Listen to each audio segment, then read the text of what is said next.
what I want to talk about, and I don't really want to, I would like a discussion about it, if that's possible, is those components of the psychedelic experience which exceed either the psychedelic paradigm or raise the issue of violations of some kind of larger paradigm.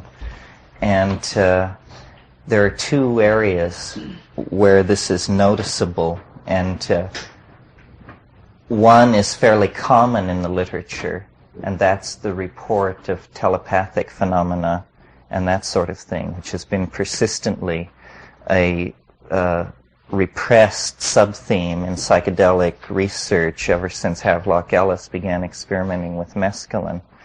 And the other thing is a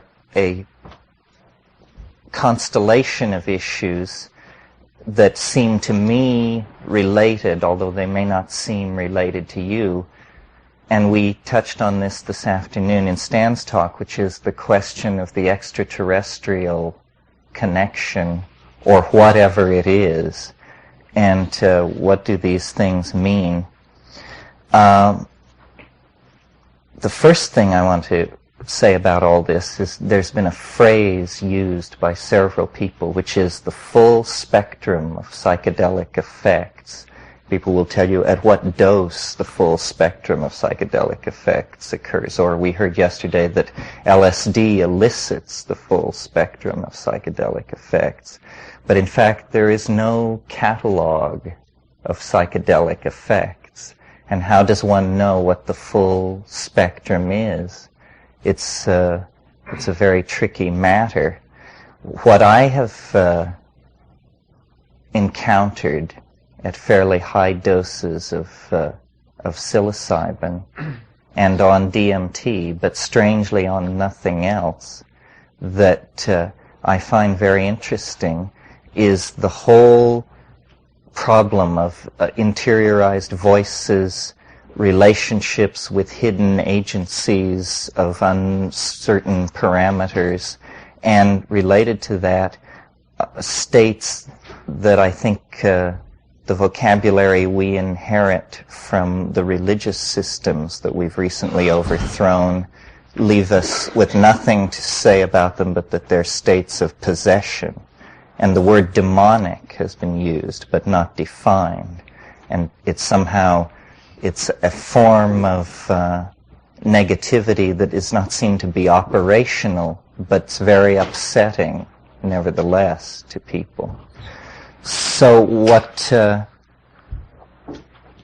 I find and what I think is generally part of the shamanic practice of taking mushrooms is that at fairly low doses, meaning I can't speak of pure psilocybin, but at 5 dried grams, it's very easy to invoke a voice, a kind of logos-like phenomenon, which operates as the typical hierophant.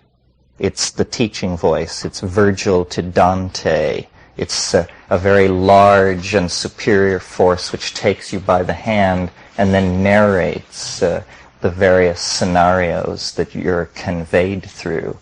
And the trick, of course, is the trick that's such a conundrum of the literature of involvement with demons and devils, which is the trick is to get something out of it and get away clean.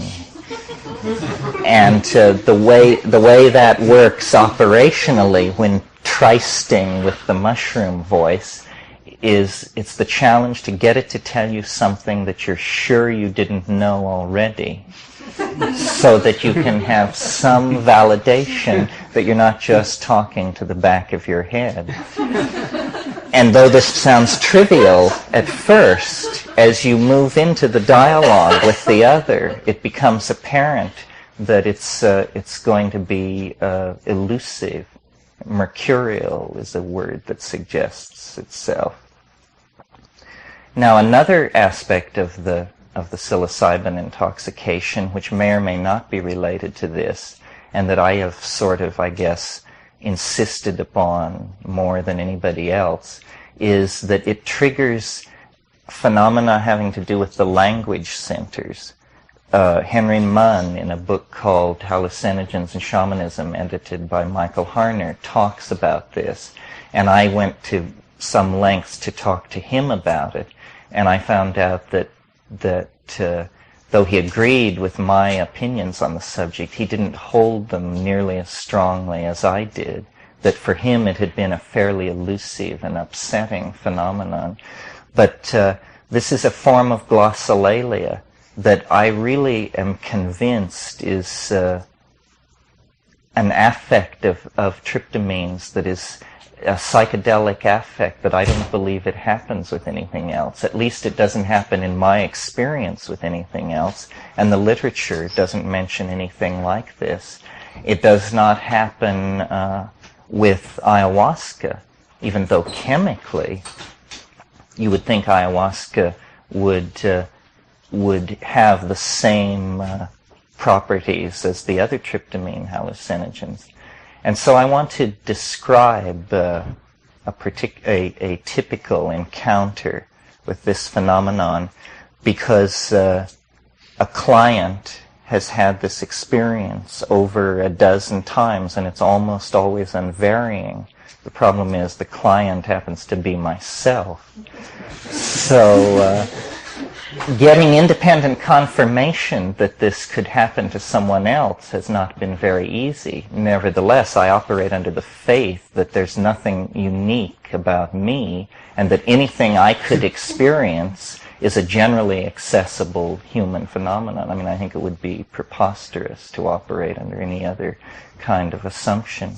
In giving DMT to people casually over a number of years, only 4 people have reported the kind of phenomenon that I'm interested in. And of course, every single one of them had been primed by me. Nevertheless, the experience is of such an ontologically different modality that it's difficult to see how you could cue it to somebody. They would have to have it. And what it involves is a transformation of language into something which is no longer sound decoded by brain through the consultation of a culturally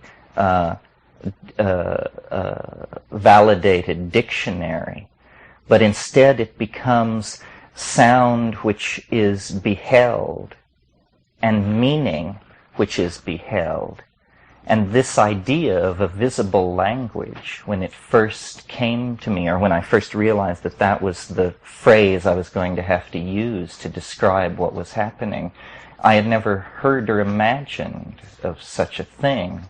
But then I went back into the literature and I discovered that, as usual, the Greeks got there first, or at least in this case, the Jewish Greeks, or the Greek Jews, because in Philo-Judaeus, who was a contemporary of Christ, there's a discussion of what he calls the more perfect logos. And he says the more perfect logos will be apprehended through seeing, not through hearing. And yet it will cross from being heard to being seen without ever going through a noticeable moment when it shifts from one modality to the other.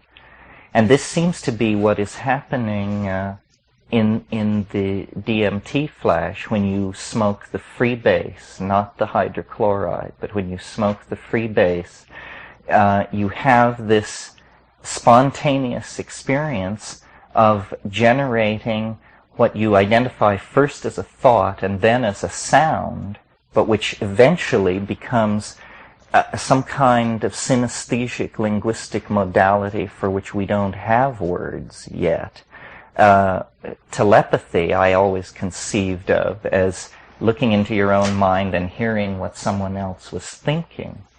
But the notion that telepathy might be someone speaking and producing a three-dimensional object in the air, that could be rotated and mutually be held by the speaker and the listener had never occurred to me. But experiment with the DMT showed that this extraordinary kind of state is actually potentially triggerable again and again. And it is,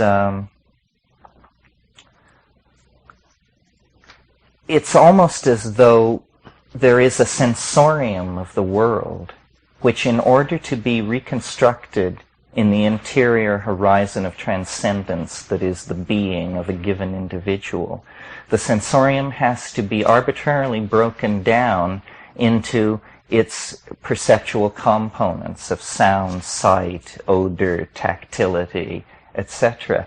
And normally, as it enters the human organism, these categories, which are arbitrary but as old as the human body itself, are maintained. But they need not necessarily be maintained. The incoming sensory data can be recombined in such a way that no trace of the portal of entry is left upon it. And in that case, you get this freely evolving topology of light and sound that is translinguistic. It has a grammar of form, if you will, so that it is not shorn of meaning.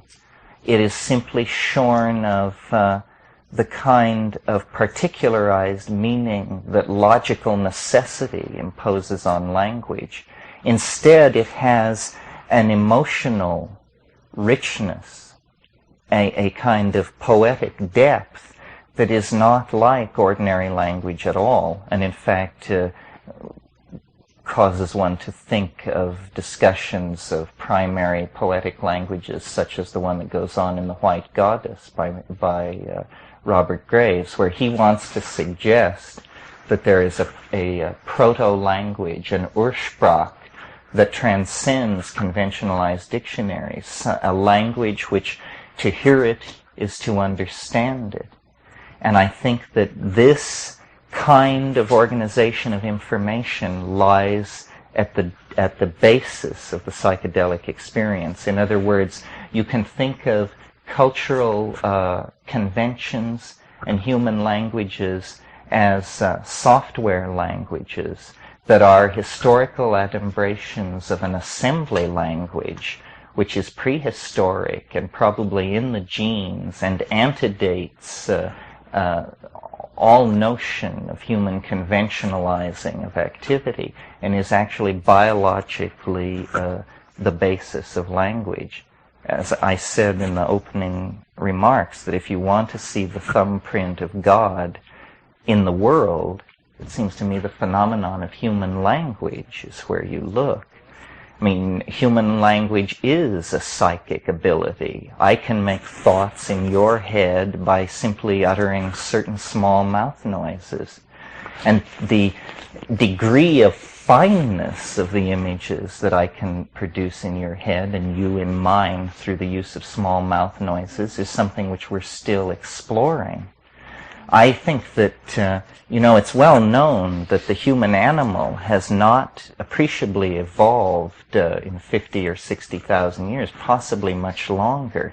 Once culture was established, the soma of the human species was relatively stabilized. Then change was no longer genetic. It became epigenetic.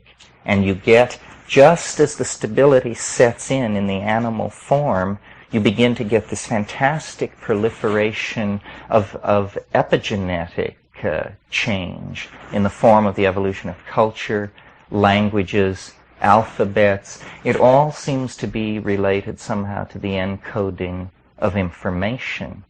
And the psychedelic state also seems to be about the revelation of kinds of information which are normally either not efficacious or unavailable for other reasons.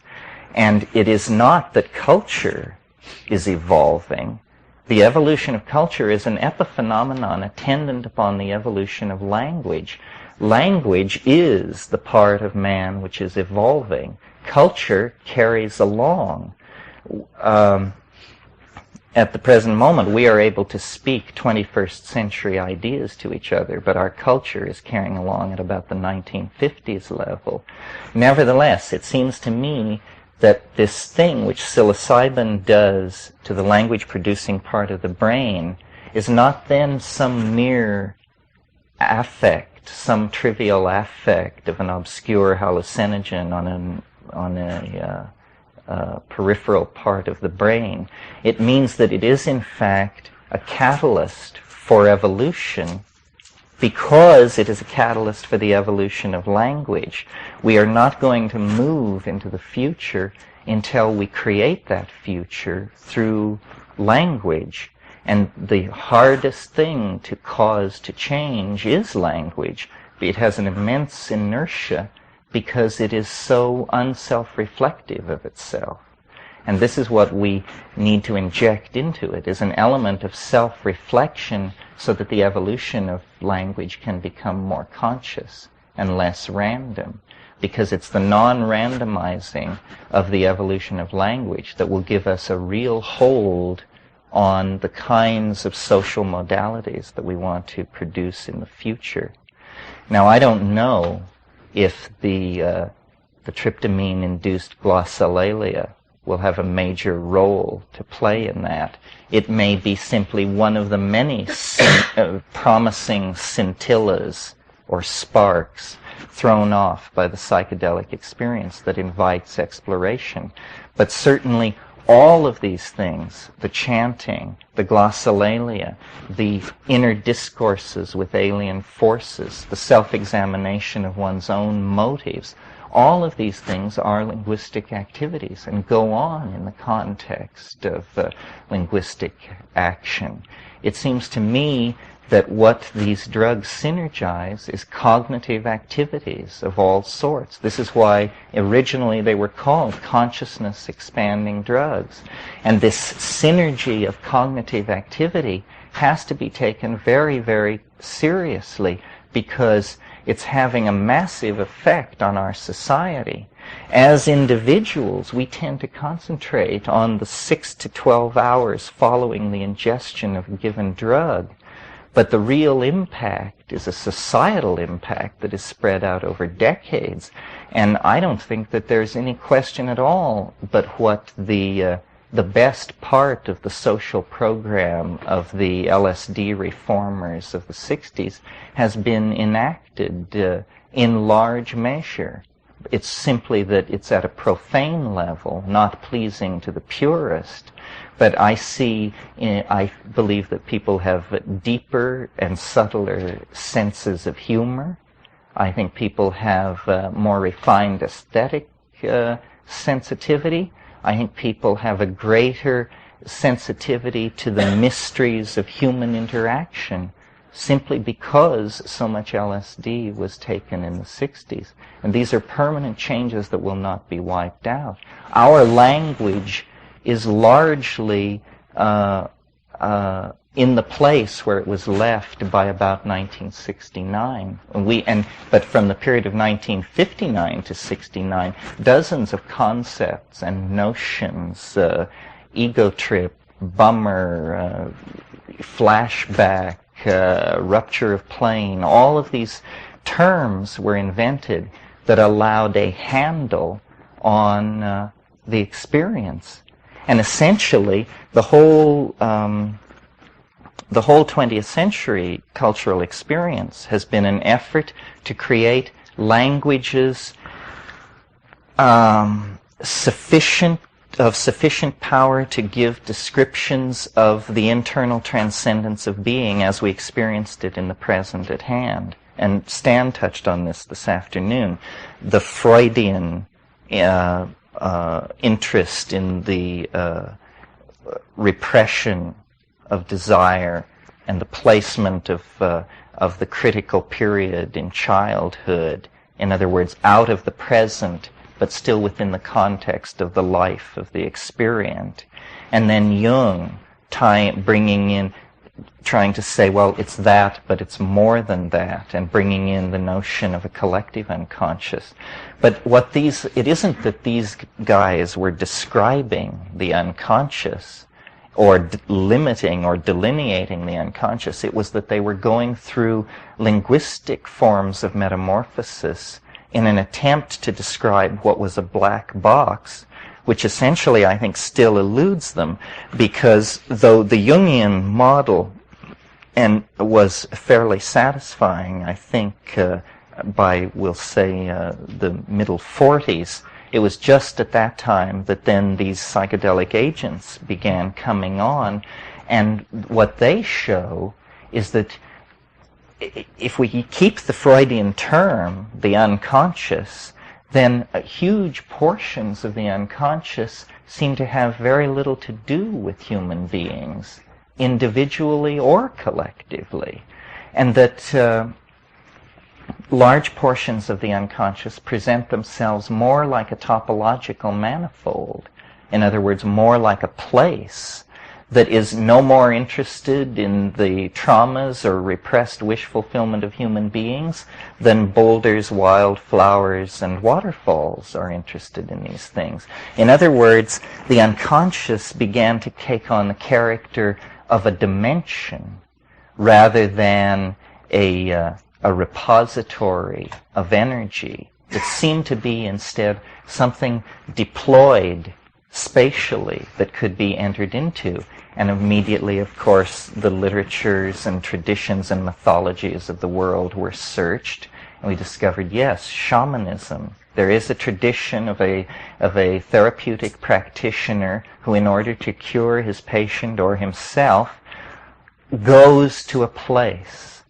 And then there are many descriptions. It's either an ascent through cosmic levels or a descent into an inferno or into the center of the earth or into a cavern. But the stress was on the spatial metaphor, that it was a place. And I think that the psychedelics are beginning to confirm this in a way that's very hard for us to assimilate. In other words, it seems as though the science fiction metaphor of another dimension is actually in some ways more applicable than these reductionist models which wanted to say, well, it's a representation of a certain symptomatology, or it's a representation of a certain past event system. It doesn't seem to be like that. And it raises questions about the relationship of the mind to the body, which I talked about the first night, that are very interesting. One of the things, again, that Stan touched on this afternoon was what he called synchronistic events attendant upon taking psychedelic drugs. And this means that you take a psychedelic drug and then someone you've been thinking of who lives far away shows up at your doorstep. This kind of thing. Jung, the word synchronicity was coined by Jung, and it means a meaningful coincidence. But I think it was P.D. Bridgman who said that a coincidence is what you have left over when you apply a bad theory. And there can be just so many of these meaningful coincidences before somebody has to stand up and say, hell, this can't be coincidences, meaningful or otherwise. Something else is happening here. And on psilocybin, and I think it's, based on anecdotal material, but I think it's generally true of other psychedelics in varying degrees, the synchronistic component is more like a poltergeist phenomenon. It's as though there are small eddies of autonomous psychic energy that disturb the periphery of awareness. It's the rats in the wall phenomenon. The scratchings, the rustlings, fire flarings need to be studied. The phenomenon of people lying on floors silent for hours and then sitting up at the very moment that the fire flares, the window blows open, the baby cries, almost as though there are waves of compression of coincidence, connectedness. What is it? I'm not sure. Coincidence control. Something like that, that move through a modality. So all of these things suggest that actually we don't know what we're doing with psychedelics. That because things that you put into your mouth that are not foods must necessarily be medicines, we have assigned these things to our doctors to explain to us. And I noticed in the first talk this afternoon, it was said, well, there's the schizotoxin, the theory that, the psychotomimetic theory. Then there's also the theory that these things induce religious experiences. But so did the psychiatrists who figured this out immediately step aside and make room for priests? Or what was the conclusion of that model of how it should be done? So I don't think they are, I think it's odd that our reaction to them was to immediately say, well, if you're dying of cancer, we'll give it to you. If you're seriously neurotic, you can be put on the waiting list. Everybody else hit the streets if you're interested. There is this notion, that what we all experience is mental health, and certainly doesn't require any drug intervention because it, in fact, is normality. But Jung and others have had, the idea of an open-ended process, that there is an unlimited potential for understanding and for coming to terms with being in the world and for opening up to other people. And I think that it would be very interesting to take the approach that these things should be restricted to people of proven exceptional ability. That going along with winning the Nobel Prize was your license to possess and take psychedelics and to hand them out to your friends.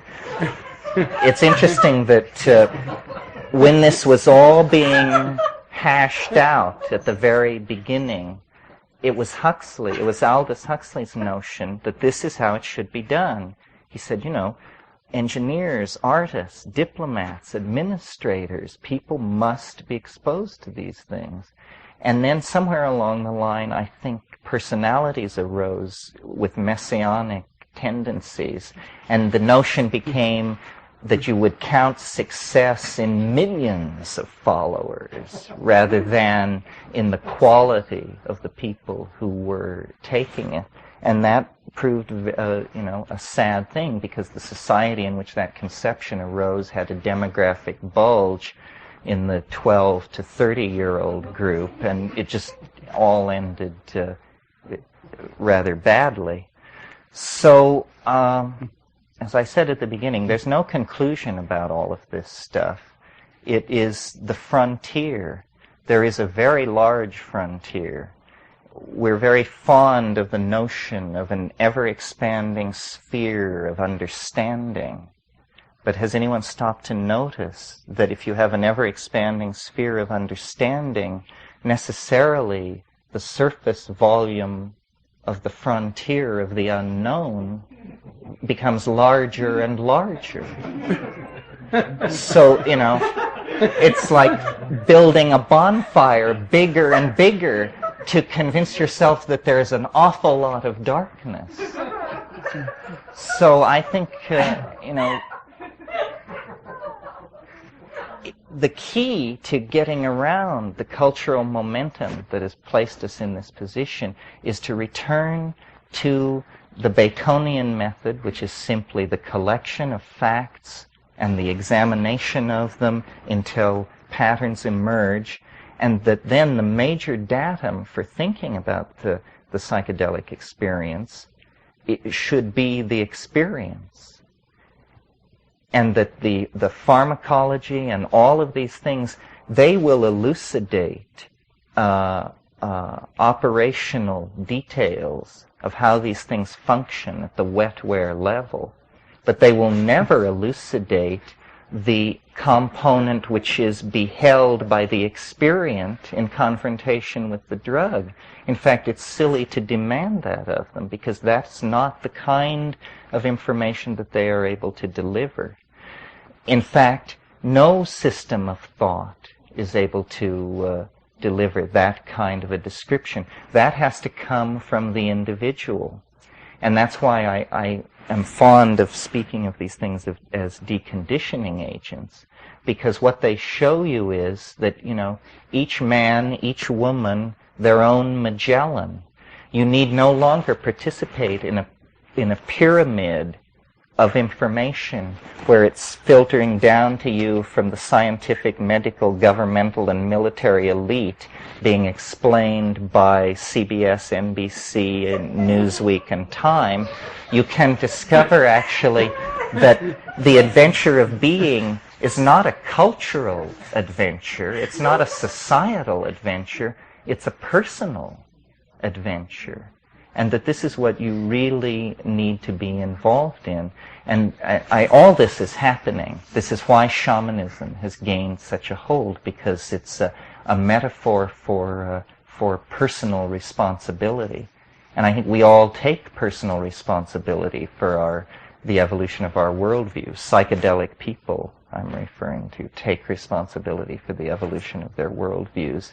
But still, we operate under the shadow of what's right to say about it and what's not right to say about it. For instance, the UFO thing is a cultural taboo and not believed in by intellectually nice people. It's more the province of telephone line repairmen and that sort of slice.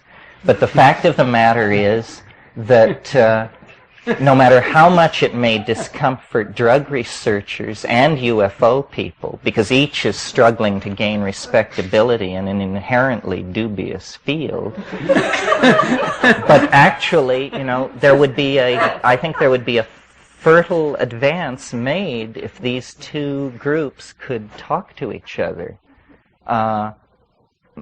Some people hearing me say that must wonder what in the world I'm talking about. How can a problem of unidentified aircraft be related to the phenomenology of the psychedelic experience? But you see, it isn't so much a problem of unidentified aircraft. It's a problem of not recognizing that the entire spectrum of existence is embedded in a linguistic model that is created by the workings of minds, and that mind is an imponderable, and yet it's set at the beginning of the equation. In 1978, a spectacular daylight meteorite crossed the United States from east to west. Required about 35 seconds for it to go from one side of the country to the other. There was no warning that this thing would occur. And in the 35 seconds that it was over the continental United States, thousands and thousands of people saw it. But we got 32 very good photographs of it from different points along the ground, 2 movies of it from 2 different points along its pathway, and it was very well documented. UFOs have been visiting people and appearing all over the world for 30 years, and the hardware faction can't come up with anything. So it seems clear to me that what we're dealing with is a kind of mass psychic phenomenon of some sort. And it's very interesting that one of the anecdotal things in circulation about psychedelics is that they are actually catalysts for this kind of thing. And what this means is not clear, but it should certainly be investigated. I mean, if there's a chemical agent which can repeatedly trigger a phenomenon that bizarre, it should be looked at. Jung very early suggested in a book called Flying Saucers, a modern myth of things seen in the sky that he published in 1948, that it was in fact a projection of the mass psyche, that it was assimilable to the goals of alchemical transubstantiation. He called it the rotunda, the scintilla, the spark, the spinning thing. And it's all these things, but it is the clue that we are somehow trapped inside some kind of artifice, that the world that we're inside of is much more like a work of art than it is like the smooth-running mechanistic machine that Newtonian science describes. That description works very well for all low-grade phenomena, up to about the level of the weather.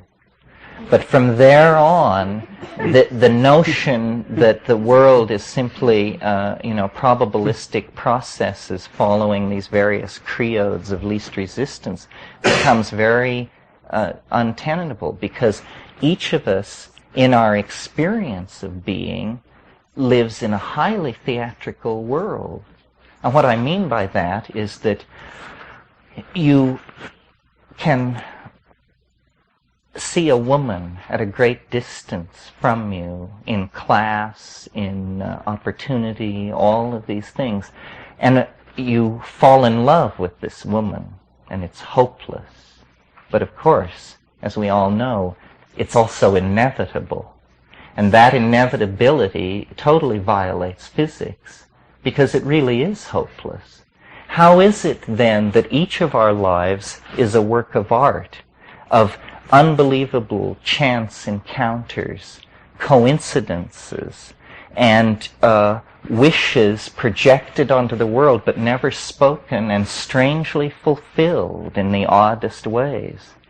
I think that it's because the world is made of language, and that if the Eastern conception that the universe is mind has any operational impact in the world, it will be through conceiving of mind as the underlying, self-aware, self-active, world-forming grammar of being.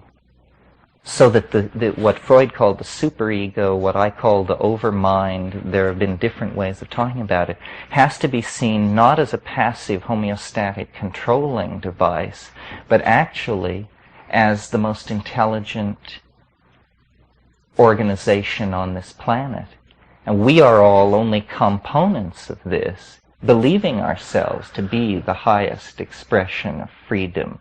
But it is actually at the species level that organization is controlled, and that's why the emergence of ideas like the calculus or the invention of LSD or the steam engine, why these things have this curious property of being regulated from above. It's because the world is not nearly as chaotic and random as we suppose. We are actually trapped inside a giant organism, and it is not Gaia. That's a much larger organism. We are trapped inside a large organism, which is the human collectivity. And that's why we are such different monkeys, because there is this group mind, which none of us is aware of or has ever perceived, that is actually mediating the human experience. And it is no more apprehendable to us than the group mind of an anthill is apprehendable to us. It can't be seen. What it is it's an interlocking set of conventions, linguistic directions, genetic components, assumptions, and what, for lack of a better word, you would call innate tendencies. And these things, which we wear as the clothing of our specieshood, are actually the constraints directing us first one way and then another. And if we want to take control of our destiny, we are going to have to rise into empathy with this overmind, this superego. And there's no reason to think this can't be done. I'm sure you're all familiar with Julian Jaynes' theory that until very recently, in fact, until Homeric times, everyone heard voices in moments of crisis. If you were in a moment of crisis, suddenly and quite naturally, a voice spoke in your head and said, get the hell out of there, or do something. And everyone understood that this was God, or the king, or the dead king. It depended on where you located in the Middle East. But there were people who traded between these various locations. And the first cynics is what they were, because they noticed that over at Ur, God spoke to everybody. But down at Nineveh, it was the dead king who everybody heard in their head. And this logical discrepancy cast doubt, and they became the first people to not hear the voice, but to assimilate it. And this is what we call the ego. It is what we experience as the self. Something which 2,000 years ago was a god, which only intervened in human affairs to save lives and give heavy advice, has become for each of us the central focus through which we mediate our sensorium and project models of the world. So it is not, we are far more plastic than we realize. And I think what Stan was saying tonight about how the goal is to be in the, I forget the term, the hylolytic, the matter-oriented side of it, but to have this awareness, a complete awareness of the other side, so that you are simultaneously locked in Newtonian space-time and the parameters of the situation, and you are simultaneously liberated into a complete awareness of the other potential. And the way I recognize that state, and this may be idiosyncratic, but I can tell I'm in that state when, no matter what I'm doing and no matter where I go, I can see the earth hanging in space by simply referencing that image and discovering it present in my head in a way that is not like a thought or something artificially induced. It's a real modality that is present and accessible. And I think that means, that you have enough of yourself committed to the overmind that you're operating in the light of it. And then many consequences flow from that are efficacious at the personal level. For instance, there's something which has been called the Tao of the ancestors. What that means, I think, is simply that for each one of us, there is a way to do the things we must do that is the most energy-efficient way to do it. And I'm talking about opening a door, picking up a fork. The best way to do it is to follow the creed that is the Tao of the ancestors, to recognize that you are a genetic expression, a partial genetic expression of a gene pool which has received genetic expression at each generation in your family for thousands and thousands of generations, and that you are just the latest recension of this gene pool. Then you release the ego and you act with this awareness. These are psychedelically induced states of being that I think make it easier to live in the world. And how many of them are there? Who knows? For instance, under the influence of psilocybin in the Amazon, I noticed what I am completely convinced is an atrophied human ability. It's a very simple ability, but we have lost it. It's the ability to know how to walk from point A to point B, not following the shortest distance, but following automatically the path of least resistance, so that you don't go down into valleys and then climb hills. You automatically stay on ridges, even though you take more circuitous paths to your goal.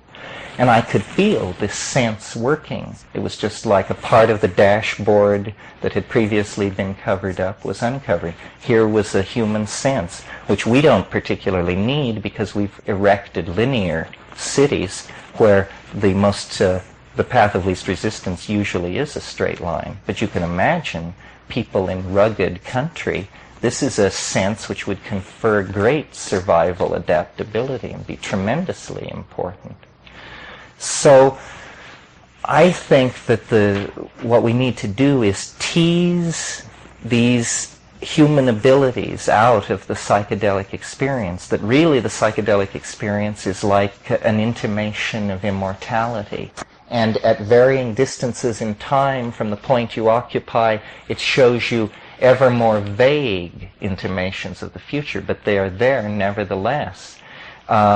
Language is probably somehow related to the endogenous hallucinogens in the human brain. The evolution of culture is probably related to these things. It's been suggested that DMT in the brain is mediating what we experience as attention, that when you look and look hard, something is happening in the brain having to do with DMT, that it mediates awareness in a very moment-to-moment way. The future evolution of mankind is going to be based on these states. But the last point I want to make is one about how evolution occurs. It isn't that a mutation happens and it confers greater adaptability upon an individual, and therefore that individual and his offspring numerically gain over competitor individuals of the same species. This is not how it works. The way it works is you have constant mutating of a gene pool from the influx of cosmic radiation and other factors. There is always a low level of mutagens, of mutants in a population. But they are of no consequence as long as the selective parameters remain the same.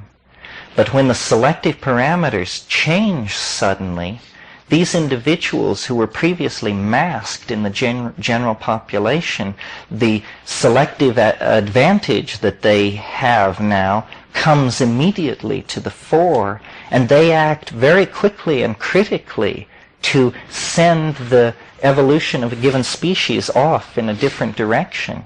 This is why the fossil record progresses in fits and starts, because sudden shifts of environment cause the apparent emergence of new types. It isn't that they cause it, it's that the new types were always there, but not with any advantage. It's that the new situation has conferred a sudden advantage on them, and they are moving then into positions of dominance in the population or the society, if we're talking about human beings. I think that the psychedelic experience is like that at the present level. It has conferred, there is a population of different people in the general population. And as conditions change, these people will be seen to have adaptive advantages without being metaphysical about it. An obvious adaptive advantage is what I call the deconditioning effect. That we live in a jungle of propaganda. You know, buy this, believe this, wear this. If you have a symbiotic relationship with a deconditioning agent, you're much more likely to thread your way through that with your soul and your bank account intact. So this is one way of thinking of it. That what the psychedelics really do, I think, is release us from cultural machinery and put you right up against the human essence and say you no longer have to pretend that you're Scotch-Irish or Witoto or Jewish. You can actually explore the human modality independent of the inertia of these exterior labels. And so it places responsibility, it raises questions of validity, existential honesty with oneself, and I think it promotes the moral life, which I don't think happens if you buy deeply into myths of the tribe, if you're a devoted practitioner of Marxism, fascism, capitalism, I don't think these things will lead you to the moral life, because they are not, they don't arise out of experience. Experience is everything. These are drugs of experience. It's very important to take the moment seriously, reincarnation and all these things aside. What if this were your unique opportunity to unravel it all and not be caught in dissolution? Because I think that there is a potential for immortality, but it isn't assured. It is something which comes to the courageous. And somehow in the historical experience, we've gotten the idea through Orthodox religions that salvation comes to the subservient. And this is totally wrong. It is more like the Greek ideal of the hero, that if you are heroic enough, once you're dead, you'll be a god. And I think this is what these things summon us all to. And the thing to look at are the things which don't fit any paradigm, the anomalies, the paranormal things, the self-transforming elf machines, the UFOs, all of these things. What? You didn't tell the story, the UFO story. Oh, which UFO story? Why not? Well, I don't know. It has to do with this whole thing. See, the alien is an archetype, as well as whatever else it may be. I mean, if aliens didn't exist or don't exist, we would still invent them, because it's the other. You know, I've made the metaphor that we have arrived at some kind of collective puberty, where we now are fascinated by the notion of a non-human partner. We're obsessed, as an adolescent is obsessed with sex, we're obsessed with the notion of alien love. We want this, and yet we have all the feelings about it that an adolescent brings to the early sexual experiences. It seems like an abyss, a devouring, a kind of giving up, impossible. And yet our historical development has led us to the place where we now realize this is possible. It's like finding out the facts of life. The facts of life are that there could be a girl next door. And now, who's an alien, of course. What other kind of girl next door could it be? So then, there's a girl next door. And so it's not all the talk about the wonderful technical benefits that we would reap and all this, and is obviously, it isn't that. It's an erotic fascination with the notion of the other that drives us. And perhaps this is why in the psychedelic experience the alien emerges so fully and completely, because it is a repressed notion.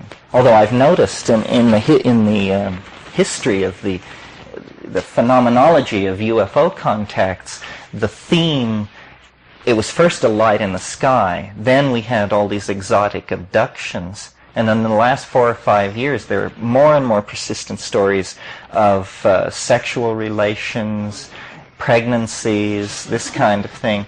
Well, this obviously means that, you know, we're growing up, we're getting older, the pressure is on to come to terms with how this thing is going to present itself. Yes. So, you know, it's hardly respectable to say these things anywhere. I mean, fortunately, I work for a living, so I can say these things. But the amount of anecdotal material that would come pouring forth if these things were stressed, I think, would shock everyone. And somehow it has to be taken out, and this is a really sensitive issue that it is very hard to talk about. How can such a screwy notion be taken out of the hands of squirrels In other words, we have no shortage of people assuring us that aliens of all sorts are channeling left, channeling right, this, that, the other thing. How the problem is the reverse of the problem in radiotelescopy, where they search the skies and get nothing. Our problem is just a cacophony of hysterical claim-making. Where do you begin? You know, the Urantia book, you've got the Nine, you've got all kinds, and this is not a new phenomenon. It's, well, you could choose your point, but certainly since the onset of Theosophy and Alice Bailey's school, and there's been a lot of channeling in the 20th century. So the problem is one of filters. Which aliens do you believe, and how do you tell garbage from the real thing? And I think this is a problem for information theorists. It's a poker playing problem, essentially, and shouldn't be difficult to solve if we apply ourselves to it. It's just that for us, the notion of a dialogue with an interior other is psychopathy. So we're very leery of that, or we're very something of that.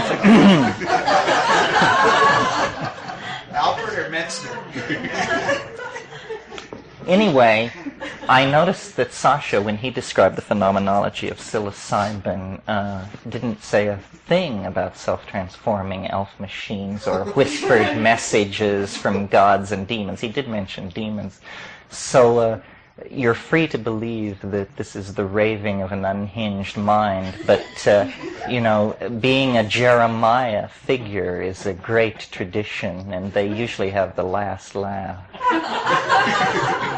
Are there any questions? That's the story.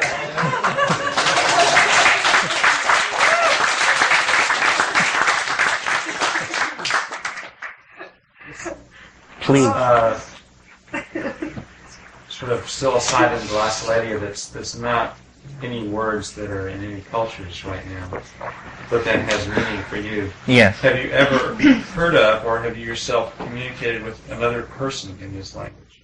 You mean while I was loaded and they were loaded? Yeah. Yes. It's And both of you have had this experience of shared meaning?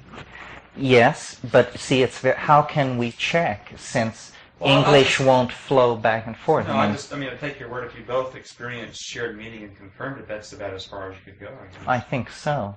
But when I listen to recordings of this glossolalia down, it makes me very uncomfortable, and I wonder what could possibly be the matter with me that I place so much emphasis on this. And I've noticed, you know, it'll clear most rooms in a hurry. I mean, it's all, people are with it, you know, and they say, oh, it's far out, all this stuff, and then you play it, and they say, well, you know, I've got to go do something. I mean, they draw back. It seems too quirky, too quirky. So it's like you do some and they do some, back and forth, except it's totally unintelligible to the English ear. Yeah, it's totally unintelligible to the English ear. What it sounds like when I listen to it down is it sounds like a language, a human language, very, very far removed from English. Well, what you're talking about really could be the language before we tried to build the Tower of Babel. We all shared the same language, then it got split up because we were the kids or Ursprach. something. This is the term for that. Ursprach, the first language. Yes, it may. That's what I mean by an assembly language. But the things that happen on psychedelics with language just defy rational apprehension. I mean, for instance, there's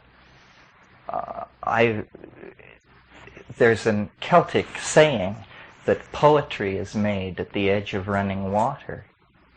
And I've noticed on psilocybin at times that as you approach running water, like a river or a waterfall, you know, you begin to think in rhyme. It's sprung verse. And it seems preposterous. And you say, you know, this is too crazy to mention to anyone. And you're right. But nevertheless, it's happening, you know. I mean, and as you leave the river, thought becomes perfectly normal. And and people say, well, white noise is doing this. that's an explanation.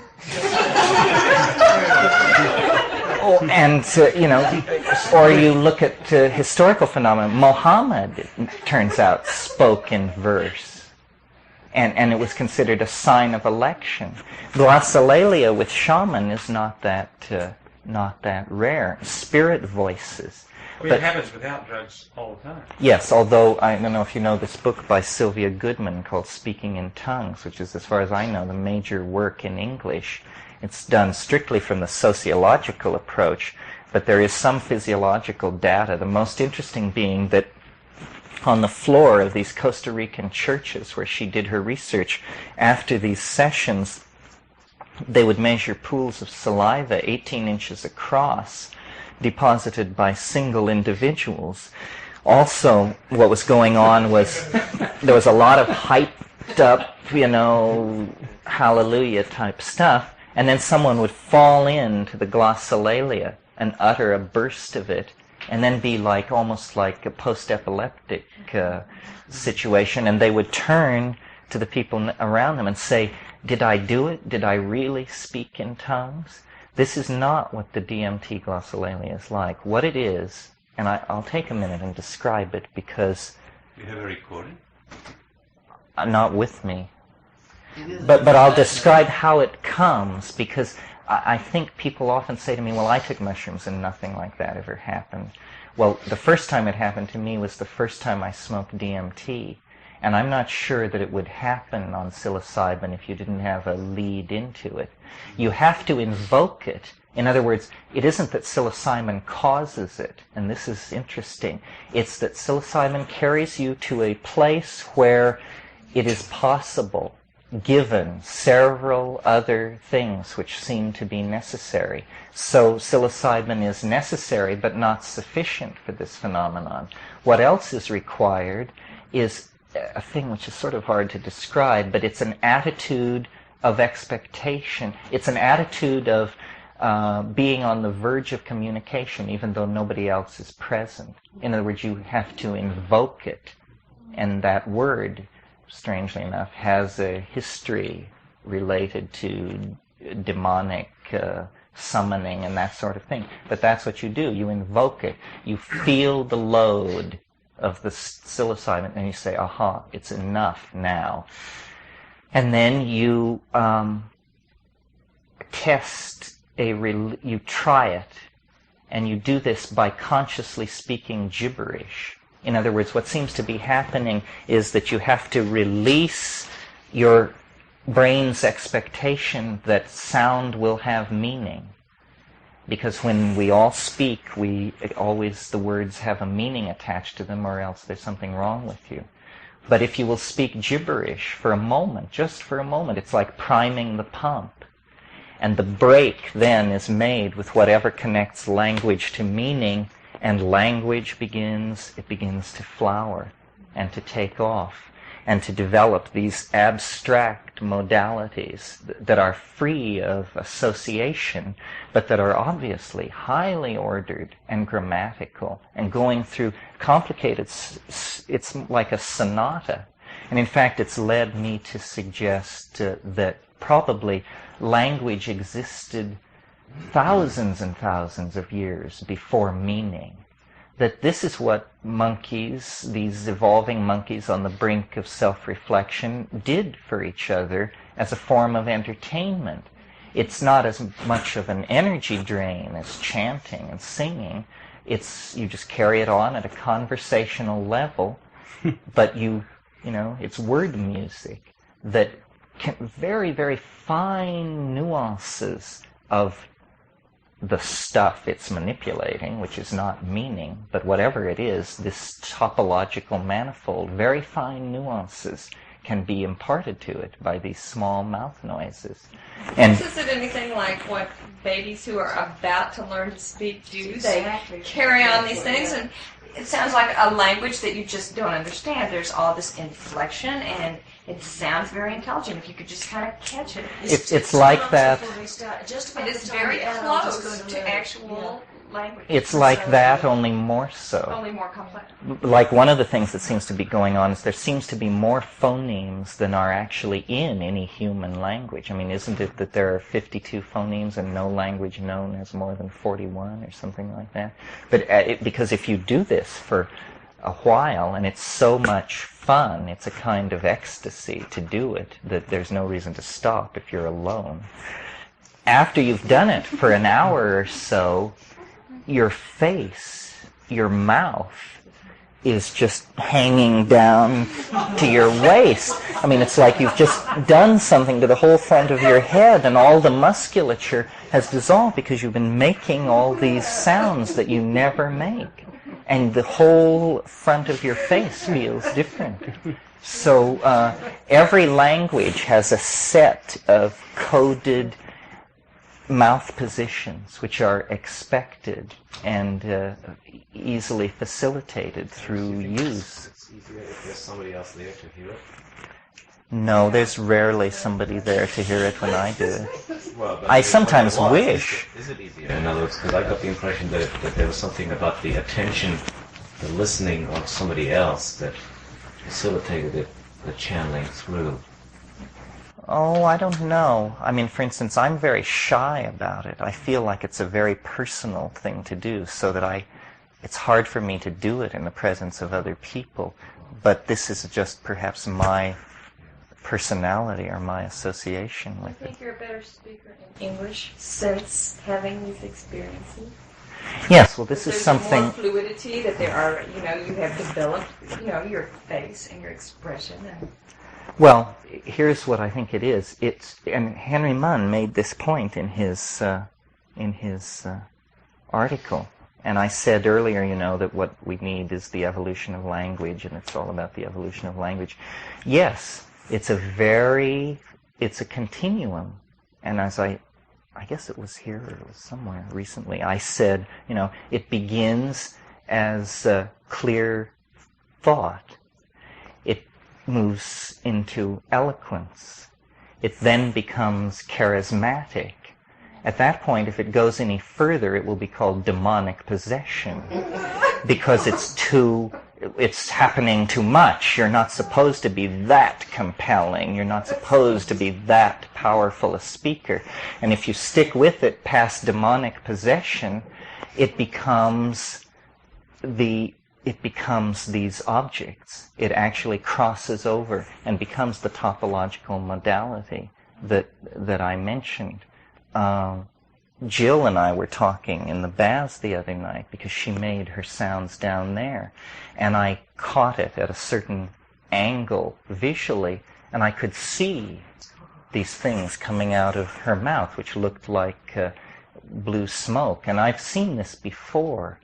It looks like heat waves off a highway. And perhaps it's nothing more than heated air that's been in the lungs, heated by the body, has a different refractive index than the exterior air. It's probably expelled in a series of waves. And so if you have the light just right, what you see is a displacement of light, a flickering in the vicinity of the mouth. But I think I've also, in a stone state, watched that condense into this more visible language. And it's as though, there are finer and finer levels of vibration. The whole notion of the word becoming flesh, which occurs in cosmogonic myths as diverse as the Judeo-Christian and the Australian Aborigine. It's always about a word. A word was uttered, and this word was somehow more than a word. It adumbrated through dimensions and caused the phenomenon of being. And this is the sort of thing that's happening. But to answer your question, yes, I think that I have verbal facility because I've taken so much of this drug. And maybe I had a tendency toward it at the beginning, being Irish and not given to hard work. But nevertheless, it definitely does this, and it does it temporarily. Like when you take psilocybin, if you actually try to do what we call raving, which is, a high-speed soliloquy, but the raving can just go anywhere and is if it's true that what we are creatures of information, then this is very interesting, that it synergizes this ability. Everything that we are doing is informational deployment. I mean, we take in raw materials and we excrete manufactured objects, which are essentially ideas. We take in air and we expel words. Everything we do is about stamping higher orders of information on unorganized lower forms of raw material. And it's moving out of us, moving out of our bodies. This technical engine that we have created of computers and scientific institutions and rapacious government agencies and commercial concerns, it has a life of its own. It's defining what humanity will be for itself. It's a war about language, about, Joseph Goebbels was the great 20th century thinker who understood this more clearly than anyone else and set the tone, set the rules of the game, so that the deconditioning effect of the drugs, the introduction to alien modalities, the glossolalia, the accessing of the vision state, all of these things have to do with information and the life of its own that it is taking on. And we are like the privileged observers of this. It's as though, no less a psychedelic voyager, researcher, and bon vivant than William Burroughs said, English is a virus from outer space. And that's what I've been trying to say, and now I'm finished. Yeah. See, the first thing that comes to mind when we talk about the creative power of sound or language, for me, is the experience that I had with the holophonic sound, where you have a sense, that qualities in other senses are created through sound. Right. And I wonder what would happen if you record this holophonically, and then people listen to that. Now that's an idea. That's a very interesting idea. I heard a lot of things, where it transmits qualities of emotions, people in unusual states and so on. But there I came as close as I've ever been to understanding that there's something special about the creative power of sound. Of sound, yes, I think so. I always saw it as a metaphor, that what science has discovered about vibrations, and that sort of when they talk about sound, they really mean vibrations, so not sound literally. Well, they talk too much about sound, I think, and not enough about language. Most people, when they think about the creative power of sound, they think about the mantric approach, syllables, sustained tones. And what I'm more interested in is the self-transforming power of grammar, that there is really something going on there. Yeah, but it's just the next stage. Right. Well, these things, it's all gradations. This is all of a piece somehow, and how the visual cortex and the voice relate to each other is not well understood. One thing I want to mention, I just thought of it, but because there may be experimentalists in the room. This was appeared 3 months ago in Scientific American, and to me it just seems astonishing.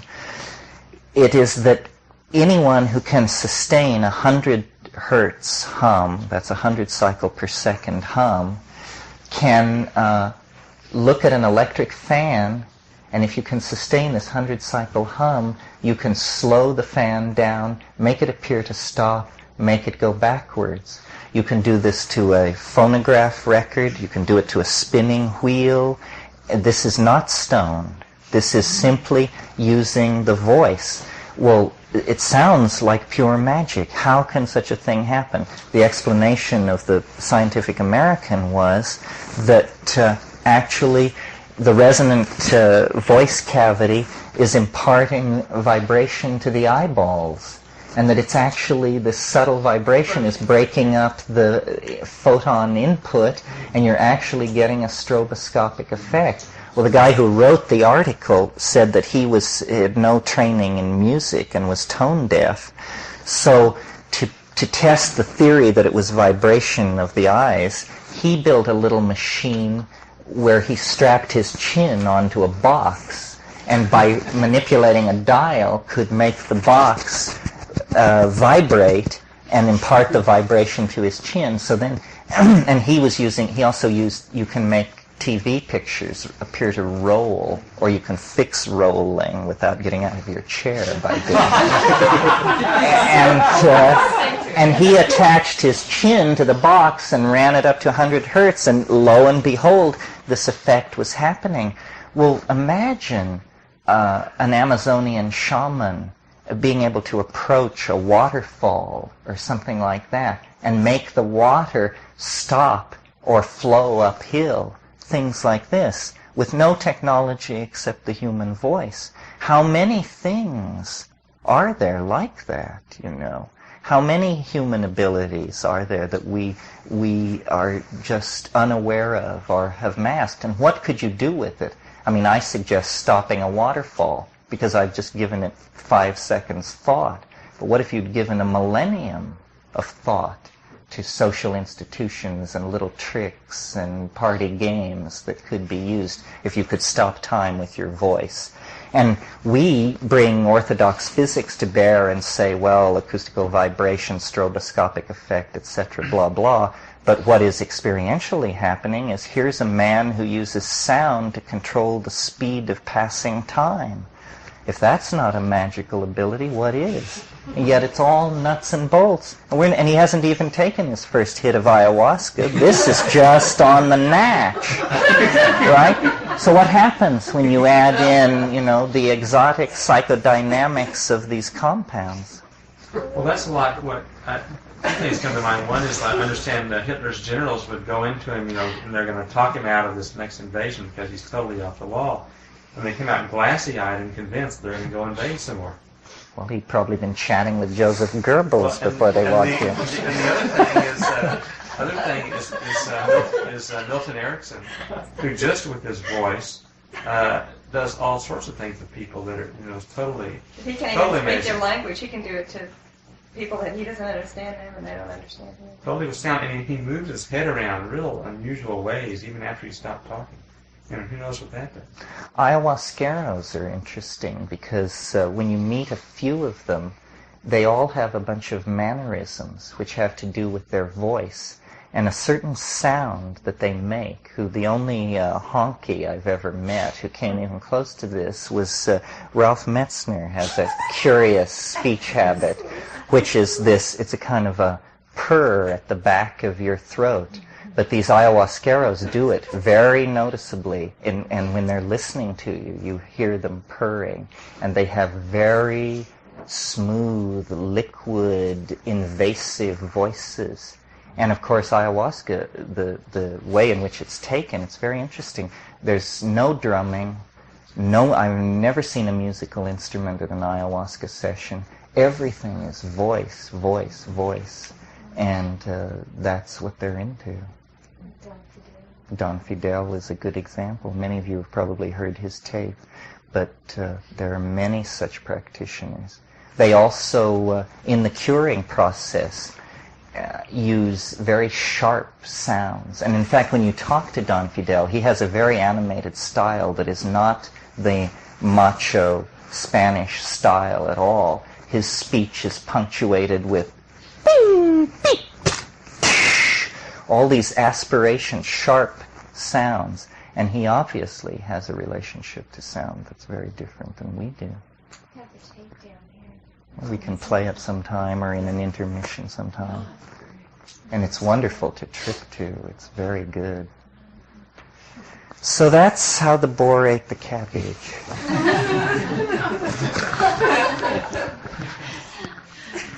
Thank you very much. Thank you, Terence. Thank you for your tolerance.